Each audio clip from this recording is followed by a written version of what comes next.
കാത്തിരിപ്പുകൾക്കൊടുവിൽ മടക്കയാത്രയ്ക്കൊരുങ്ങി Sunitha Williams.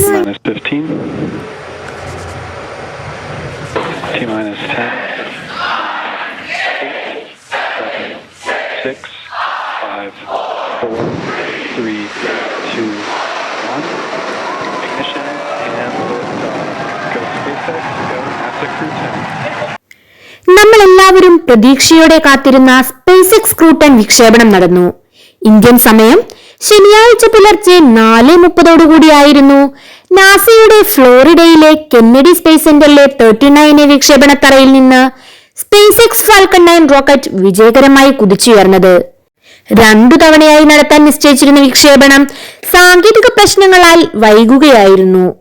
നാസയുടെ commercial crew പ്രോഗ്രാമിന്റെ ഭാഗമായ ഈ ദൗത്യത്തിൽ നാസയുടെ ബഹിരാകാശ യാത്രികരായ ആൻ മക്ലെയിൻ, നിക്കോളയേഴ്സ്, ജപ്പാന്റെ തഗുയ ഒനിഷി, റഷ്യയുടെ കിറി പെസ്കോവ് എന്നിവരാണ് ബഹിരാകാശ നിലയത്തിലേക്ക് പറന്നത്.